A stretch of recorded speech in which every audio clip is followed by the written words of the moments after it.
Vamos aqui então tirar as nossas configurações. Eu vou copiar essa configuração aqui, né, do conteúdo. Vou selecionar, vou dar um Ctrl X para recortar e vou colar aqui, ó, na minha folha de estilo.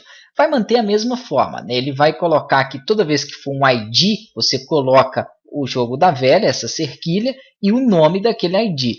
Existem IDs e existem classes. Depois nós entenderemos aí também as classes. As classes não são representadas pela cerquilha, ela fica aqui representada pelo ponto, como vocês viram aí no CSS que eu mostrei no início do curso, aquele CSS do template que nós abrimos aqui.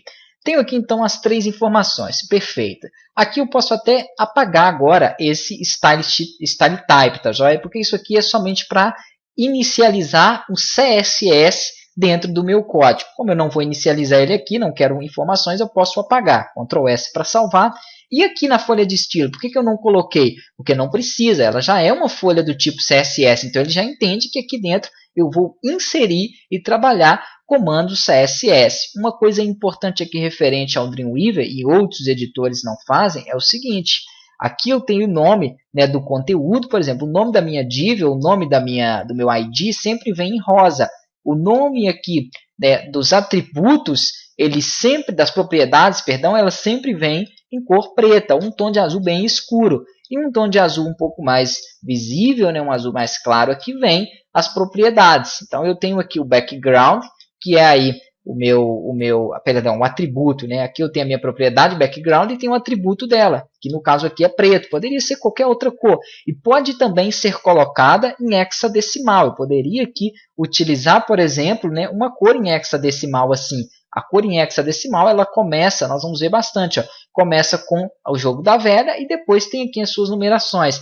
Automaticamente, ao colocar uma cor em hexadecimal, quando eu simplesmente já coloco aqui a cerquilha, ó, ele já interpreta que vai ser uma cor, ele já abre aqui o seletor. Então, eu poderia selecionar manualmente qualquer cor que ele me daria aqui, quando eu pressiono Enter, o código em hexadecimal daquela cor. Porque às vezes você não sabe o nome da cor em inglês, ou às vezes você quer um azul claro, um azul escuro, uma tonalidade diferenciada, você pode fazer dessa forma. Vou deixar aqui por enquanto o black mesmo. Vou dar um Ctrl S, mas existe também uma outra coisa. Se eu vim aqui agora e atualizar, recarregar a página, ele some as configurações que eu tinha feito. Ele não aplicou nada disso aqui. Por quê? Em momento algum eu linkei a minha folha de estilo ao meu documento principal, ao meu index aqui. Ah, certo. Então eu vou precisar de fazer essa ligação, vou precisar de linkar ele. Como que eu faço isso? É dentro aqui do cabeçalho, dentro do próprio conteúdo, eu faço então essa minha linkagem, essa ligação ali. Senão ele não consegue aqui, como vocês viram, apresentar. Para ligar é bem simples, eu coloco aqui o link e aqui vão ter duas propriedades. O link é a tag. As propriedades aqui, né, ou seja, os atributos, é o href, que é a localização de onde está o meu arquivo. Aonde está a minha folha de estilo? Ela está dentro da pasta CSS. Então eu tenho que inserir aqui a pasta CSS. Com a barra invertida, que é essa que fica ao lado da tecla Z, você vai colocar então o nome do arquivo. Então, barra para separar, o nome do arquivo é style.css. Perfeito.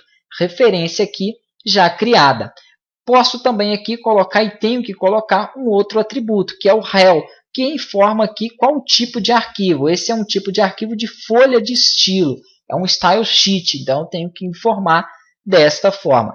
Pode ser que vocês vão ver em outras páginas, outros sites, mais informações dentro desse CSS. Ele tem outras propriedades, além do local, que é o href, e do tipo de arquivo, que é a folha de estilo aqui, o rel. Podem ter outras informações aqui que depois eu possa vir a explicar. Tá joia? Mas de importante são só essas duas. Ctrl S, se tiver tudo correto ali, ao atualizar aqui, ó, ele começa então a pegar as propriedades aí da folha de estilo. E aí eu posso começar a fazer uma modificação, como por exemplo, eu não quero aqui, ó, ele à esquerda, porque o padrão de template ou layout que eu criei, ele mantém o meu site, como vocês podem ver aqui, centralizado. E isso é muito fácil. Um macete para você centralizar todo o conteúdo do seu site é você vir dentro da div dele, né, das informações CSS dele, e colocar aqui a margem dele vai ficar automática. Quando você coloca margem alto, ele faz o seguinte,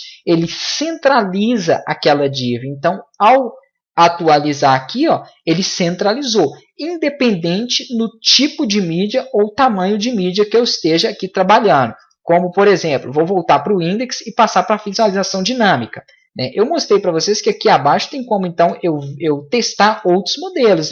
Vamos clicar aqui sobre o tamanho e testar, por exemplo, em um iPhone 4. Independente do padrão que eu colocar aqui, ele vai ficar centralizado. Vamos testar aqui, por exemplo, em um iPad. Então, ele vai manter sempre aqui o site alinhado ali ao meio, centralizado, independente do tamanho em que eu estiver utilizando. Vou deixar aqui no tamanho total que nós estávamos trabalhando.